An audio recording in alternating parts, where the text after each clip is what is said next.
though your child is brilliant, imaginative, and creative, he is not able to secure good grades in school. Maybe it's because he is not able to focus on something. And as a parent, what can you do about it? So welcome back to India's number one online tuition platform, Teacher. In today's Meet Your Academic Friends session, episode 3, I'm going to give you 5 solid tips to help your child focus on studies. But before going into the video, I highly recommend you to go back and see the episode 2 where I help your child eliminate procrastination from his oral life. But just in case if you haven't subscribed to our channel yet, just go to Teaching Classes, click on the subscribe button, click on the bell notification in order to get all the latest updates. So step number 1 is to write down the thoughts. Because children these days have a lot of reasons to get distracted. Maybe it's the next movie, next cricket game, next sports competition. There are a lot of reasons. So whenever they're sitting to learn, it's very easy to get distracted from thoughts. So what I suggested is children should have notebooks by their side, and whenever any thought comes, maybe it's the next football game or the cricket game or having food or whatever it is, just have a notepad, just write it down. Because each thought stays an unfulfilled task in our brains. And when you write it down, the brain feels that we have taken some action to it. So it doesn't get repeated in our brain again and again to distract us from our studies. So you can convince your brain to take care of this task after you finish studying. So tip number 2 is to take deep breaths. So these days our brains are overwhelmed with multiple thoughts, right? So whenever your child is sitting to learn, encourage him or her to take deep breath. Take a deep breath in for 5 seconds, hold it for 5 seconds, and release by taking 5 seconds. So when you do this, your brain is instantly relaxed. All the thoughts that were being pumped get settled down and you feel emptier again. You will feel a clean slate again. And when you start to learn again, you will feel fresh.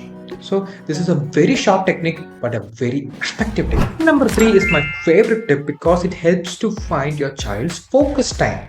That is, whenever your child is sitting to learn or write an assignment or doing some homework, encourage him to use a timer. So whenever they sit to learn, turn on a timer. And as he or she starts to learn, the timer goes on and suddenly she might lose her focus. At that time, turn off the timer. So maybe it's 10 minutes or 12 minutes or 7 minutes. And that particular time period is your child's focus time. Okay, so now you understood that by sitting for 10 to 12 minutes, suppose if it's 10 minutes, by sitting for 10 minutes, your child's focus is going. Okay, so this is the focus period of your child. And what I encourage you is, try to learn for 10 minutes, take a break. If your focus time is 15 minutes, try to learn for 15 minutes, take a break. Repeat that for 15 days or 2 weeks. And after you practice that, try to increase the focus period to 20 minutes.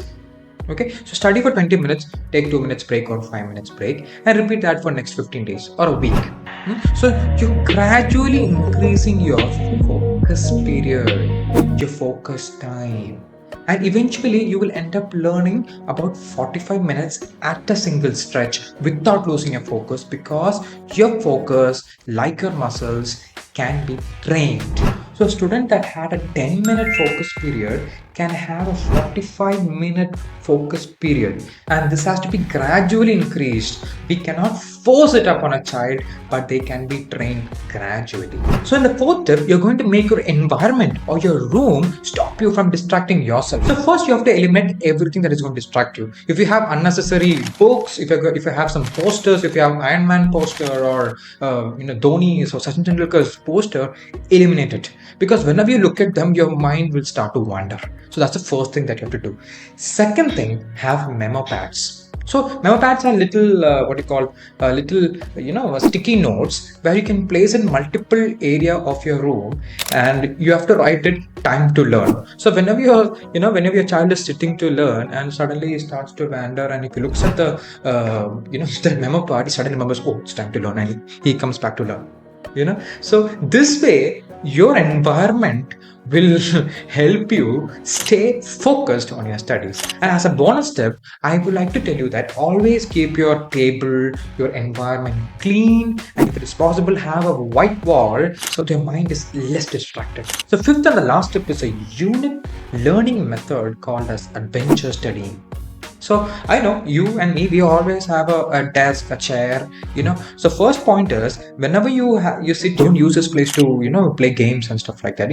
Make it only for work, okay? But still, when we sit at a single place and start, we learn every day. We tend to this place gets boring. It might make you lose focus because the place has become boring, right? So in such cases, I would like to encourage your child to learn from multiple occasions, if possible from multiple different rooms, or if you have a garden, if you have a terrace, encourage your child to go to the terrace and just walk, and look at the sky and learn. This works especially if it's a theory subject, right? And what I do is, if I have a pet or a doll or an action figure or something, I tend to talk to it. I say that, okay, if suppose if the pet's name is Bruno, what is x plus y the whole square? Huh? Tell me the formula, okay? Or if it's a chemical equation, I say, okay, this is what is H plus Cl, So when you have interactive form of learning, you tend to stay engaged, and your multiple sense organs are being used when you learn. Okay, so when you use multiple sense organs and when you start moving, you tend to learn better, you tend to focus better. Now learning is an enjoyable activity, not just structure in your room. So try this adventure studying, but please don't use it as an excuse to like escape from learning, but instead try to enjoy learning. So these are my 5 tips to help your child focus in learning. Please learn this, try to practice in your life as a parent, and please share it to your children so that they can focus better. Parents should be the example to their children.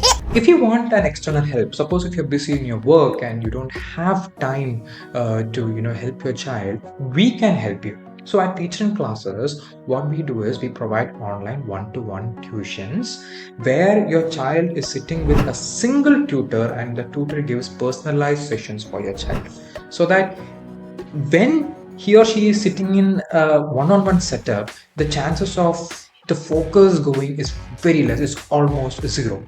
Unlike busy classrooms where there are 40 children, and the attention that a single tutor can give a single child is very difficult, right? So in a one-on-one personalized tuition setting, he or she has full attention to the tutor, and the learning happens very well. So I would like to encourage you to click on the link in the description below and try a free demo class where your child sits with one of your tutor and see how your child benefits from online tuitions. And so this is Dan Pinero, your academic friend, signing off for today, but stay tuned for more awesome tips and tricks to help your child succeed in life.